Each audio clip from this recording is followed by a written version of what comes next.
Muy buenas tardes a todos los amigos de Detona que el día de hoy nos reciben en el lugar donde estén y nos van a ver y escuchar en un programa más de Tere y Monter presentan. Con nosotros está Tere, pero además tenemos la gran visita y es un orgullo presentarles a ustedes a Omar Cervantes, que es un buen amigo con el cual hemos tenido una convivencia muy cercana en muchos aspectos, no solamente en lo que vamos a platicar, sino también en lo político, en lo académico. Omar, bienvenido a Detona. Muchísimas gracias, mi querida Tere y mi querido Raúl. Es un gusto para mí estar con ustedes en este programa de este binomio tan interesante que siempre con mucho agrado de estar aquí con su audiencia. Muchas gracias, Omar. Pues también un gusto saludarte. Y bueno, pues el tema que hoy nos atañe es este, ¿verdad? Ay, me estoy tapando yo sola, pero bueno, ahí se alcanza a ver, rendirse para triunfar, que es tu segundo libro, donde hablas de la alegría de vivir. Paradójicamente digo, porque con el título cualquiera pensaría de que rendirse, pues hasta, pues hemos escuchado jóvenes que lo dijeron, ¿no? En la presentación, ¿cómo que rendirme? No me quiero rendir, pero cuando ya se dan cuenta de qué se trata, y es lo que queremos que le platiques a la audiencia, pues como que cambia el chip, ¿verdad? Y cómo no, pues mira, aquí también lo pongo, a ver si se ve, ahí está la Ahí portada, claramente. para que sepan que también está la versión electrónica, que la pueden adquirir para los que les gusta, a los que nos gusta leer en los dispositivos móviles. Y efectivamente, el pasado miércoles, ustedes fueron testigos, estuvimos en la sala de usos múltiples de la Biblioteca Universitaria Raúl Rangel Frías en la Universidad Autónoma de Nuevo León. Presentamos este segundo libro de nuestra autoría, que efectivamente se titula Rendirse para triunfar, la alegría de vivir, y que al final del diálogo con los jóvenes, que fue un diálogo muy nutrido, donde hubo participaciones muy honestas de temas que normalmente pudieran reservarse para lo privado, pues ahí el auditorio los decidió hacer públicos. Y justamente la conclusión es que, lo dijo Susana Valdés Levy, la prologuista del libro, rendirse no es sinónimo de claudicar. Incluso en el prólogo, para los que ya lo leyeron y para los que no, cito a Susana, ella dice, en inglés, para mencionar rendirse, existen dos palabras, quit y surrender. Y tienen cada uno completamente diferentes significados, mientras que en español solamente tenemos rendirse. Y a la conclusión que llevamos es que rendirse no es claudicar, no es abandonar. Rendirse en este sentido lo estamos entendiendo como aceptar la vida como es, haciendo la parte que nos corresponde, dejando de jugar el papel de víctima que muchas veces a los seres humanos nos encanta jugar, y hacernos responsables, tomar las riendas de nuestras vidas y ser los protagonistas de una vida feliz. Ayer, en una entrevista en otro medio, en un medio radiofónico, me vino otra metáfora que quisiera compartir para los que les gusta la saga de Rocky. En Rocky 4, cuando Apollo Creed enfrenta al ruso, a Drago, Apolo le había dicho a Rocky, que estaba en su esquina, pase lo que pase, no arrojes la toalla. Y los que recuerdan la película, recuerdan la tremenda golpiza descomunal que le pone Iván Drago, que termina con la vida de Apollo Creed, quien fallece en el cuadrilátero. Entonces, ¿qué hubiera pasado si desde el sentido común o la sensatez, Rocky avienta la toalla en un sentido de rendición de lo que estaba sucediendo en el cuadrilátero? Hubiera perdido la pelea, pero hubiera salvado su vida. Sí. Y eso es el sentido de lo que abordamos desde muchos puntos de vista, con muchas anécdotas en este libro. Cómo hay veces que al rendirte logras mucho más. Salvas tu vida, en el caso de las adicciones, en el caso de la salud mental, o simplemente vives en la aceptación de que los seres humanos no somos invulnerables, de que hay cosas que están fuera de nuestro control. Acabamos de vivir una pandemia de 2 años que cambió la vida del planeta. Acabamos de vivir una crisis del agua aquí en Nuevo León, de algo que completamente nos hizo tomar conciencia y vivir situaciones que jamás hubiéramos imaginado. Y entonces son esos momentos donde los seres humanos tenemos esta confrontación de decir, me rindo ante esta situación y busco entrar, como dice Deepak Chopra, en el campo de todas las posibilidades para encontrar una mejor alternativa. Ustedes ambos son triunfadores porque en su momento se han rendido en circunstancias que la vida les ha puesto y aquí están y están triunfando y están haciendo muchas cosas. El otro día, un buen colega, amigo, camarada del grupo de ESP Mentor Tijerina, a quien apreciamos mucho, él me decía, se disculpó por no poder asistir a la presentación del libro, me dice, el enfoque que le estás dando es el enfoque que se usa mucho en la parte espiritual. Ya ven que Mentor está metido desde el yoga y de muchas cosas desde hace muchos años, donde dice, rendirse al ego para sublimar el espíritu. Y efectivamente, ese es el sentido, porque en el ego es donde están los miedos, el orgullo, la soberbia, la parte carnal, la parte mundana, mientras que el espíritu, donde está nuestra alma, donde subyace nuestro interior, es el que debe prevalecer. Muchas veces estamos condicionados a lo largo de nuestra vida por pensamientos que se fueron quedando en el ego. Entonces, lo que esta obra pretende es modificar este paradigma mental, modificar nuestros esquemas de pensamiento, que muchas veces son los que nos limitan y nos hacen daño. Es cierto. Fíjate que casualmente Raúl y yo platicábamos en la mañana de que todos, absolutamente, yo no quiero saber quién diga no, hemos tenido que rendirnos ante alguna circunstancia determinada, ante alguna crisis donde dices ya no puedo más. Y algunos a través de la fe, incluso nos tocó ver pues era una película, ¿verdad? Donde al final iban narrando cómo dos hermanos peleaban sin necesidad. Le decía, por favor, ríndete, ríndete, no te quiero hacer daño, no veo por qué nos tenemos que golpear. Y al final, ni uno ni otro gana, se levantan juntos y se van llorando, y claro que lloramos bastante, ¿no? Porque es esa parte donde te peleas con el hermano y sabes que te tienes que rendir en algún momento, van a tener que volver a hablar. Entonces, ¿cómo evitar todo ese dolor? ¿Cómo anticiparte? ¿Qué podemos hacer los padres para quitarles ese dolor? No hay alguna fórmula para evitar que caigan en las adicciones o en algún sufrimiento ante el que se tengan que rendir más adelante sin pasar por tanto sufrimiento?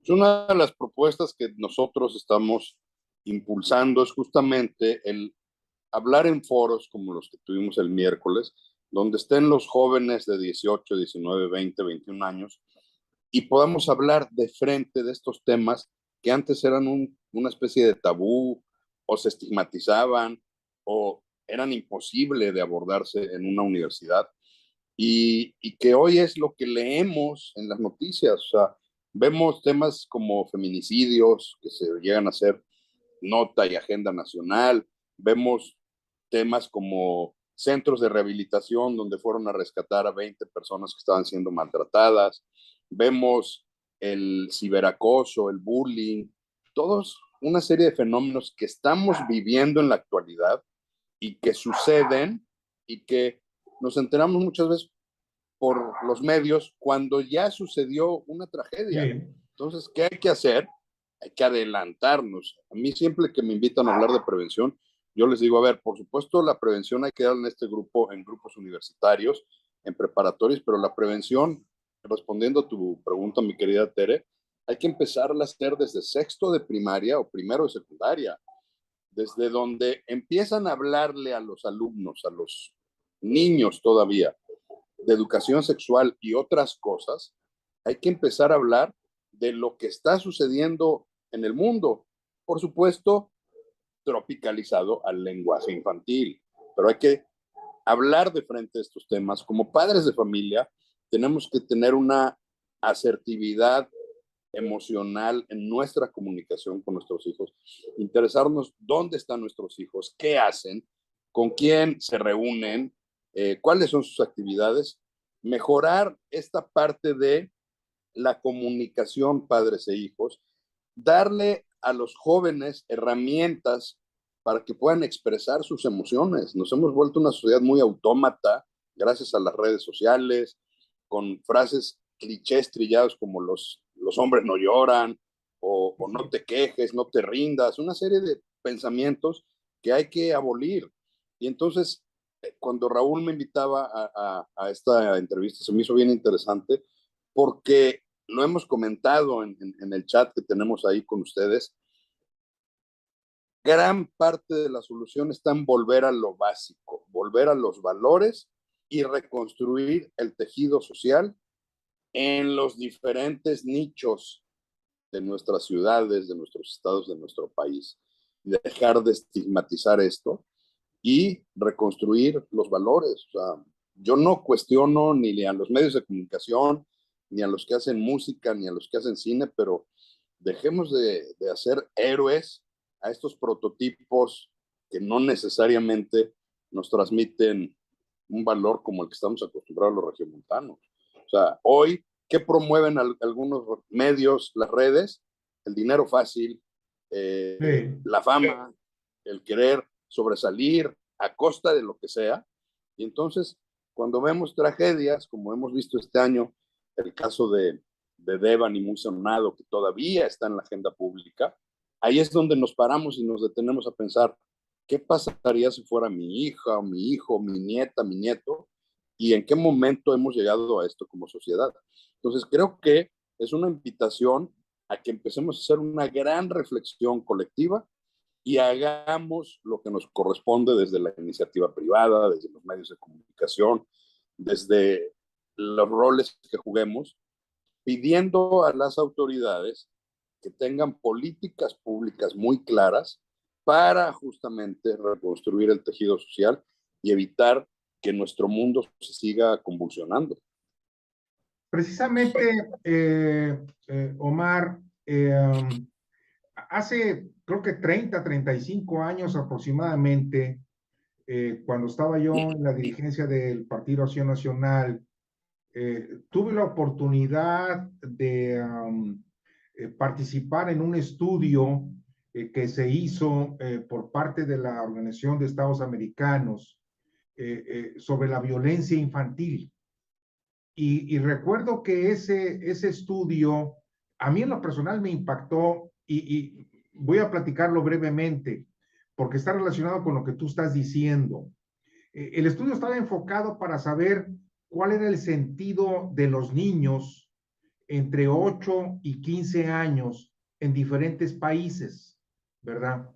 Y por supuesto, este estudio se hizo en aquella época en México, pero también se hizo en Nicaragua, se hizo en Honduras, se hizo en Colombia, si mal no me acuerdo, en Perú, en Chile, Brasil, Argentina, y no recuerdo si en algún otro más.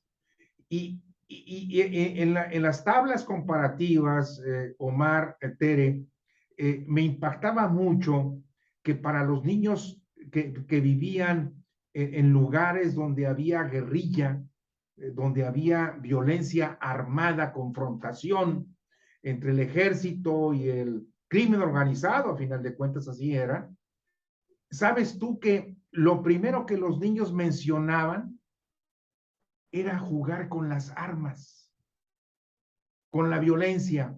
Y los niños que vivían en otros lugares, pues era jugar con los cochecitos, era jugar con un tren, jugar con una muñeca, jugar con otro tipo de cosas. Entonces, el entorno, a mí me quedó muy claro en esa ocasión que el entorno influye mucho en los niños. Y creo, Omar, y pido tu opinión, que en nuestro país, de acuerdo a datos precisos y concretos, cerca del 30% de nuestro territorio nacional está dominado por el crimen organizado. Esto quiere decir que este entorno, este ambiente está influyendo en los niños, en los jovencitos, y por eso hay tanta violencia. ¿Será cierto esto o es una hipótesis falsa? Yo creo que tiene parte de cierto. Imagínate esos datos de hace 35 años, donde no había redes sociales, donde no había videojuegos. Hoy los videojuegos incitan a la violencia. O sea, no es suficiente con clasificar los videojuegos y ponerles clasificación A, B o C. O sea, debemos de dar tutoriales a los padres para que sepan qué le están comprando a sus hijos. Estos crímenes que suceden, masacres en escuelas públicas, en universidades públicas en Estados Unidos, que finalmente llegan a ser modelo de lo que sucede en otros lados. Pero independientemente del crimen organizado, Raúl, porque en materia de prevención de adicciones, tradicionalmente se ha utilizado un enfoque que es justo el de atacar frontalmente la delincuencia organizada. Pero ese es un tema que tiene que ver con seguridad nacional. Claro. Que seguridad nacional en México, en Estados Unidos y en el mundo tienen que atenderlo. Pero también lo que nosotros tenemos que hacer es atacar el tema desde el punto de vista social y desde el punto de vista de salud, educar a los padres, educar a las escuelas, educar a quienes están en contacto con los niños y tenemos que dejar de negar que esto está sucediendo. O sea, ir a las escuelas y que las escuelas te digan, no, aquí no queremos ese tipo de pláticas porque aquí no tenemos ese problema, pues es No. estar en la negación de un tema. Cuando en la década de los 2000, que me tocó participar a mí en el gobierno de Natividad González Parás, y empezó a surgir todo este tema de la delincuencia organizada, con todo lo que trajo este sexenio y posteriormente el sexenio Calderón, el sexenio de Fox, el sexenio de Rodrigo Medina, todos nos preguntábamos qué están haciendo las autoridades y en qué momento pasó esto. Y yo les preguntaba, a ver, esa es la parte muy fácil, echarle la culpa a la autoridad, al gobierno, Claro. y en qué momento nos metieron. Yo me pregunto, como sociedad, ¿qué estábamos haciendo en los 80s y en los 90s justamente? Yo participé cuando estudiante tecnológico, que también fui líder estudiantil, me mandaron llamar para ver si participaba en una encuesta anónima de consumo de drogas en el campus Monterrey. Estoy hablando de los 80s. Me negué a participar porque la metodología no estaba muy clara, pero les dije, a ver, si lo que quieren es que un líder estudiantil les diga que hay consumo, pues sí, sí hay, pero yo no les voy a decir dónde, porque yo no me voy a venir, como coloquialmente se dice, a peinar dónde. Ustedes saben perfectamente dónde está la droga en el campus donde se vende. Estamos hablando de los 80s. Entonces, se negaba. Después vienen los 90s y yo me pregunto, ¿dónde estábamos los padres? Hablar de delincuencia organizada, que son temas en los que yo no soy experto y no le entro de frente porque mi enfoque es otro, pero la delincuencia organizada es toda una organización, como dice la palabra. ¿Cuántos contadores fiscales evasores, cuántos ingenieros en otro tipo de cosas no están conviviendo en las escuelas, en los restaurantes, en los lugares? ¿Por qué? Porque se infiltraron. O sea, uno piensa en la delincuencia organizada y piensa solamente en los sicarios o en los jefes de los capos, pero y todos los demás que trabajan para la delincuencia organizada, lavando dinero, generando fuentes de empleo y demás, ¿dónde estábamos? Y simplemente hoy ya no nos queda decir, como decíamos en los 90s, es que somos un país de paso. La droga viene de No. Sudamérica, va a Estados Unidos. No, a ver, somos un país de consumo. Nuevo León efectivamente es frontera, pero aquí en Nuevo León hay un gran consumo. Hay Claro. que ver de un tracto social que es muy vulnerable. Hay que ver esta película, este documental que ganó algunos premios, que se llama Yo no estoy aquí en Ah, Netflix, Sí. sí, que ya es no estoy aquí. justamente la historia de un chavito de Sí. allá de la Alianza, si no me equivoco, de vivir en la extrema pobreza, tener que ir a Estados Unidos y cómo es el mundo de ellos. Y esto no es, pasa en las películas, esto está pasando en los barrios. Entonces, ¿qué tenemos que hacer?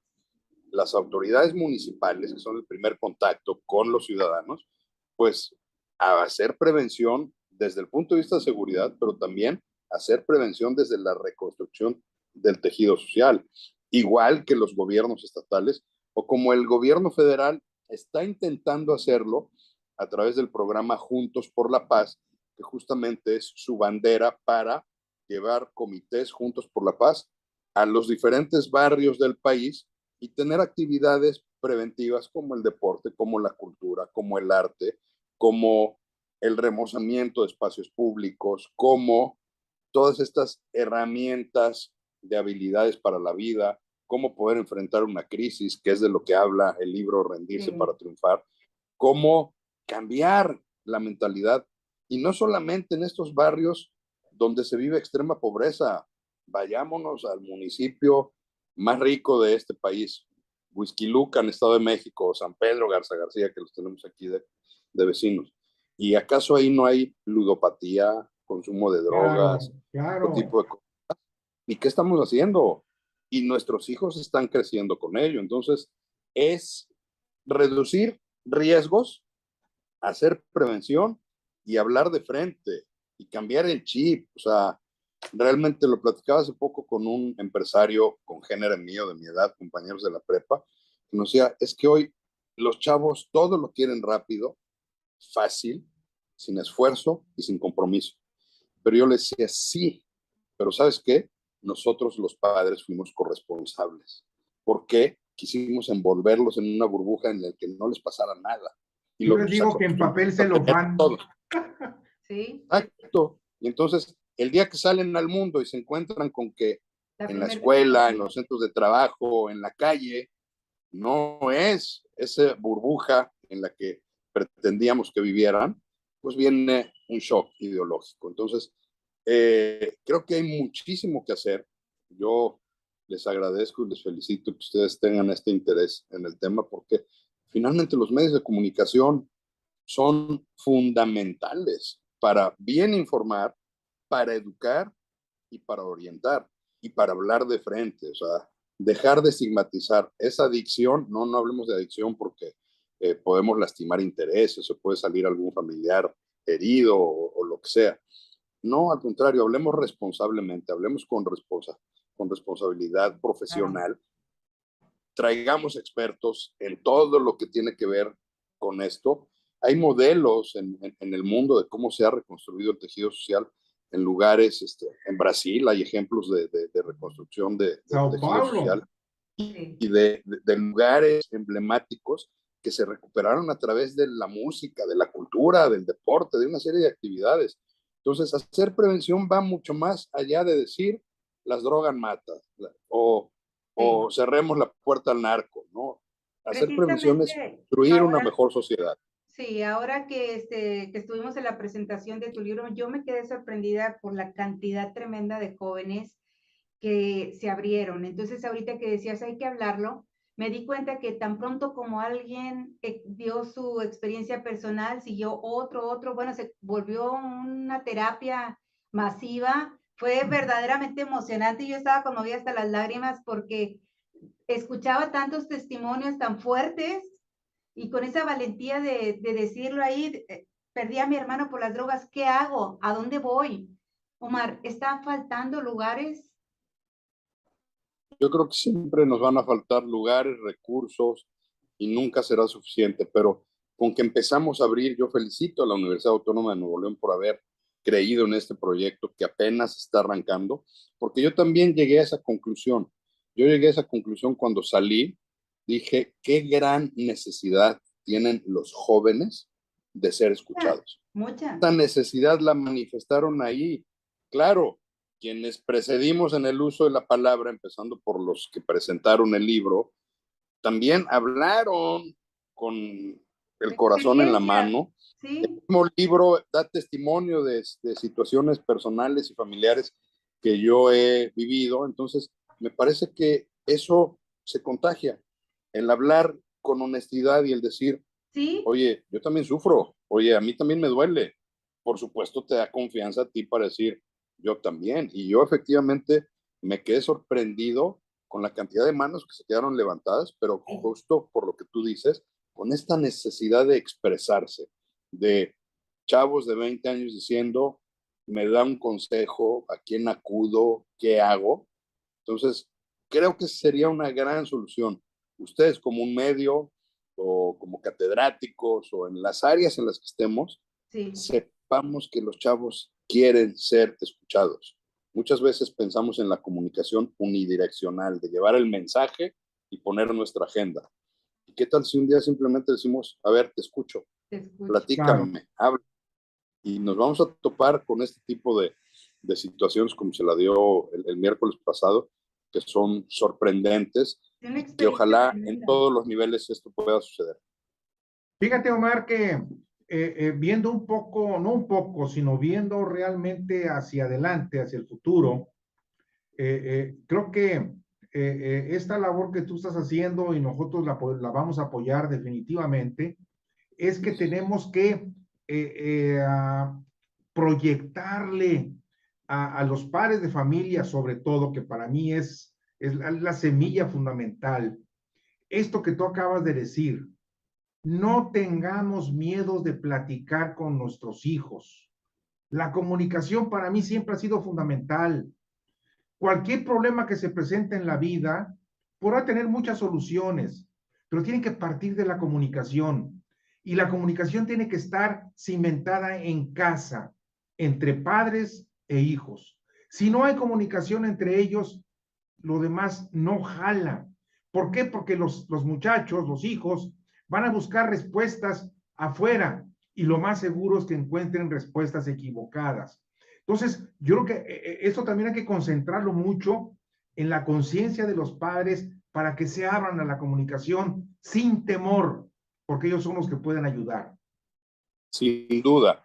Y es hablar de una comunicación asertiva. Fíjate, hace no mucho este año me tocó en una terapia de familia en la que yo estaba como orientador, un padre de familia diciendo es que si algo tenemos en esta familia es que hay buena comunicación, es que nos hablamos directo y demás.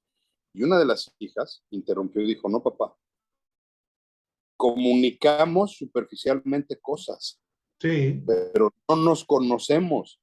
Y le dijo, eran la esposa, dos hijas y el papá y su servidor. Y le dijo, a ver, dime los nombres de mis dos mejores amigas. Dime mi comida preferida. Exacto. Pregúntame qué hice el fin de semana pasada. Porque dice, hablarme todos los días para saber, ¿cómo estás, hijita? ¿Te fue bien? Es un monólogo en el que claro. pues, te voy a estar, sí, gracias, todo bien y ya. Pero no me estás preguntando sobre mí. Entonces, esto que estás diciendo, Raúl, pero hay que hacerlo a fondo. Y efectivamente yo me pregunté, y yo sé los nombres de los amigos de mis hijos o sus gustos, posiblemente sí, posiblemente no, pero creo que ahí es donde debemos empezar, no en ese querer tenerlos controlados, sino en el saber que tenemos seres humanos en casa, que a veces nos convertimos en roomies, que compartimos un mismo techo, Sí, pero que ignoramos los unos de los otros lo que traemos adentro. Entonces, un buen ejercicio como el que se dio el miércoles de hablar, pues Sí. hagámoslo en casa, hablámoslo en los cafés, hablemoslo entre nosotros, porque insisto, ya cuando se presentó la tragedia, empezar a decir, es que había alcohol, es que había drogas, es que hay bandas de no sé qué, no sé qué, no sé qué, ya son pues, consecuencias. Ludopatía y todo, ¿verdad? Porque bueno, este problema, a pesar de que está muy enfocado a los jóvenes, pues también nos alcanza a los adultos cuando hablamos de la ludopatía y el descuido, ¿verdad? Gente que se la pasa hasta 2 días las maquinitas y se olvidan totalmente de la casa, de colegiaturas y de lo que tienen que hacer.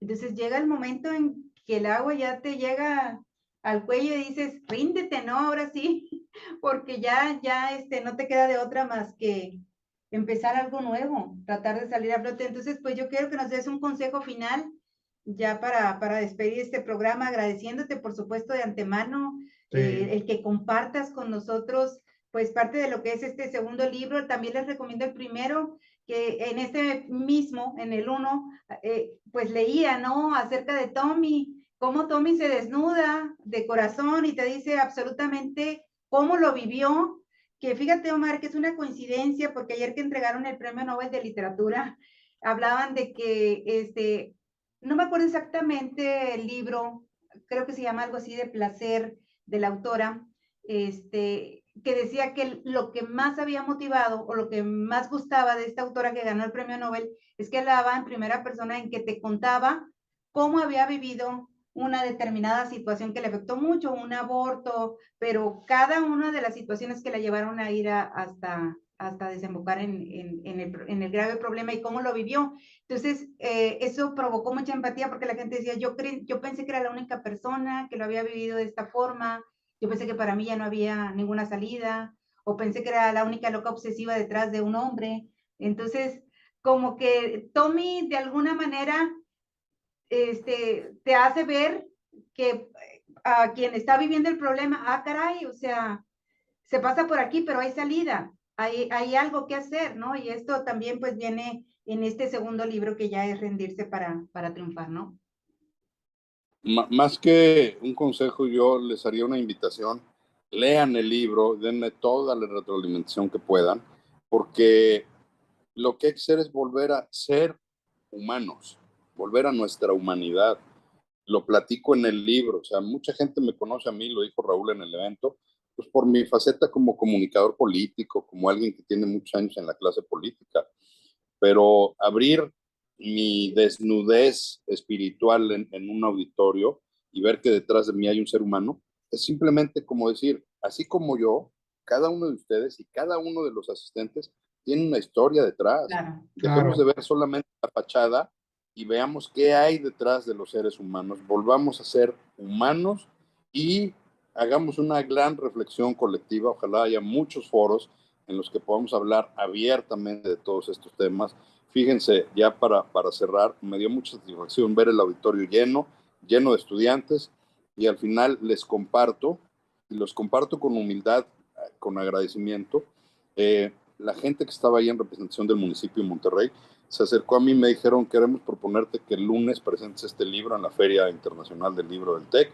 Tenemos un stand del municipio, y como el lunes 10 se celebra el día, la Jornada Internacional de la Salud Mental, queremos que nos ayudes. Excelente. Excelente, muy Excelente. bien. Encantado. Entonces, a donde podamos ir y podamos hablar de estos temas, abramos una gran plática y un debate público, una gran reflexión para tratar de enderezar un poco el camino que en algún momento se nos fue perdiendo.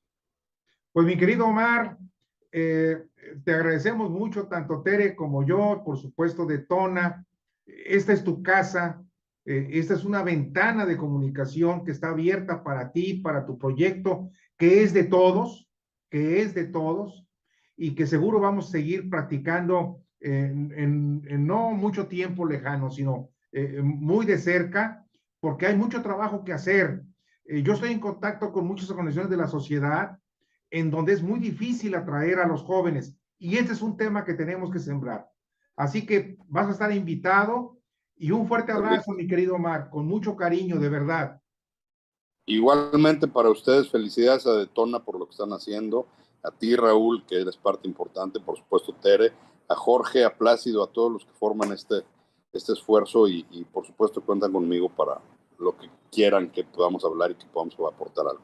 Gracias a ustedes, feliz tarde. Pues Muchas gracias. gracias. Gracias por abrir tu corazón y por invitarnos también a la reflexión, porque uno no se va después de leer el libro sin tener una charla muy íntima consigo mismo, ¿verdad? Esta comunicación intrapersonal que surge en la primera página, y también pues con la pareja, con los amigos. Así que este libro sí te invita a abrirte de capa, ¿no? Entonces, pues gracias por compartirnos Rendirse para Triunfar. Gracias a ustedes, fuerte abrazo. Bye. Chao.